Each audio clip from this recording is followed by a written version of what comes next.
Hey guys, it is I, Kuroninja, and if you're watching this video, it means that Ohsama Sentai KingOhger has come to an end. Today I will be reviewing the last episodes of KingOhger, and now let's begin. Instead of the average lighthearted season with a Monster of the Week formula, KingOhger was something more intense and story-driven. The KingOhgers aren't working as a team like other Sentai before them. They put their own interests in their kingdoms first. The first villains, the Bugnarok, aren't one-dimensional villains who want to take over the world like the villains before them. They have layers. And when the second half happens, it introduced a new set of villains, which gave the already established characters even more layers. Now, speaking of the second half of villains, when the Uchu showed up, there were less mech battles and more focus on the story. We found a lot more about the KingOhgers, and that their royal symbols gave them hidden powers, which are the key to beating Dugded Desjardins. Before the endgame, the KingOhgers were able to defeat all of Dugded's henchmen, except for Grody and Kamajim. Kamajim isn't that important, but Grody's defeat marks the start of the endgame in this season. One of the things I noticed when watching was that Jeremy was feeling more out of focus in the later half of KingOhger. In the first half, he seemed more like an important character, because he wanted the kingdoms of Chikyu to make peace with the Bugnarok. However, with Bugnarok officially being recognized as a kingdom after episode 26, this left Jeremy with no relevance to the story, which is ironic because his whole character is about telling a story. But then in episode 47, it turns out that he has the power of eternal life, which he sacrifices to allow the KingOhgers to finally defeat Grody. This reminded me of how a lot of people saw the Bugnarok as the most uninteresting part of KingOhger when the series was first starting, myself included. But now Desnarak is seen as a more interesting villain because he has layers. Okay, now to talk about the final episodes. The final episodes remind everyone that Dugded is a threat when he's more serious about destroying a planet. The KingOhgers don't stand a chance against him, but they hope to buy enough time for the civilians in all of Chikyu to escape and settle in another planet. That doesn't happen though, and instead the civilians decide to fight back against the Uchu. Dugded uses revived monsters of the week as his foot soldiers to fight against everyone. Now usually I'm not a fan of people comparing things to Marvel, especially since I've been traveling the multiverse before everyone started doing it in 2022. And by the way, a lot of people don't know this, but the Kuroninja multiverse was not inspired by Spider-Man. You have to admit though,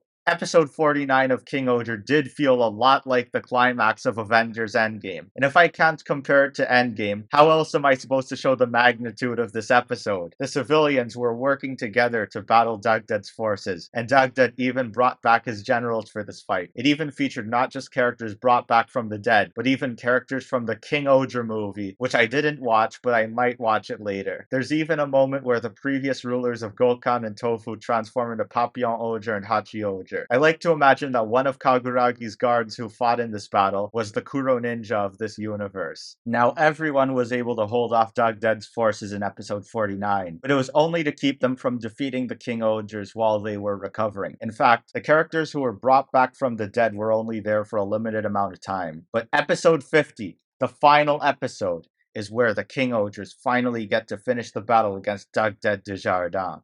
Let's talk about it. If episode 49 was a great climax to KingOhger, episode 50 was a great ending. Kamajim hasn't been in focus that much since the start of the second half, but his defeat at the hands of Desnarak was very fitting. The main battle, though, is between all the KingOhgers and Dugded Desjardins. The KingOhgers have gotten very far in this fight against Dugded, and this battle shows it. All of them used their unlocked powers to their advantage, but when it was time for the mech fight, the question was how the KingOhgers would defeat Dugded without Jeremy's power. Well, they channeled the energy of everyone cheering them on to power up God KingOhger, and this might seem a bit cliche, but I think it made a lot of sense for this episode. Dugded has been asserting his dominance over all the kings throughout most of the season, so it makes sense that his downfall came from when everyone from every kingdom united against him. Another way that the tables are turned in the KingOhger's favor is what happens in the mech fight. Dugded is the ruler of the KingOhger's universe, but keep in mind, it's only a universe. The KingOhger mecha is able to defeat Dugded by smashing him through the universe border and sending him right into the void, which sends him tumbling back into the battlefield of Chikyu. It is then that his true form is exposed and the KingOhgers defeat him easily. With Dugded Desjardins defeated, the season ends with a new kingdom being formed, with people from the many different regions crossing over to other regions, including the Bugnarok. This is a nice ending, but I know for a fact that some people are gonna get the wrong message from this ending. I'm not gonna explain how, I just know that at least one person out there will interpret the wrong message from this ending. But then again, you don't have to agree with the author's intended message of a story to enjoy it. Now that I finished talking about the finale, I'd like to tie up some loose ends. Overall, this is a really good season. It was very heavy on the story, and it also kept a good balance when it came to focus on all the Rangers. Something I wish a lot more Sentai seasons did instead of having the spotlight shining down on the Red Ranger all the time. Unlike most 6th Rangers, I didn't really like Spider Kumonos at first, but then I warmed up to him as the series went on. I just wish he had more things to do during the second half of KingOhger. There is one character in KingOhger who had a lot of wasted potential, and that is Tarantula Abyss, a character who brought a lot of layers to Desnarak's character. I was going through the list of KingOhger artifacts and found out that Tarantula Abyss could transform into a more humanoid form. Unfortunately, that form never appeared in the show itself. Tarantula Abyss did appear in the finale though, but I don't know if we'll ever get to see it in action. Now, a lot of you might be wondering who is my favorite KingOhger. First thing I want to tell you is that it was very hard to come up with my favorite member of the KingOhgers. All of them have different qualities I like about them, except Gira because he's the Red Ranger. I also got a chance to visit the KingOhgers universe and the kingdoms of Chikyu, except for Bagnarok and Ishavana. Each of the KingOhgers, except Gira, have made their case for why they should be my favorite in the team, but only one stood out from the rest. And if you've seen my other videos about KingOhger, you probably know exactly who my favorite is. My favorite member of Ohsama Sentai KingOhger is Papillon Ohger, Rita Kaniska. Thank you for voting them the best Sentai Ranger in my end of year awards show and the best supporting character in someone else's. But for now, that is all for this video. If you enjoyed, make sure to like, comment, and subscribe. And remember, I have nothing to do with Kuroninja.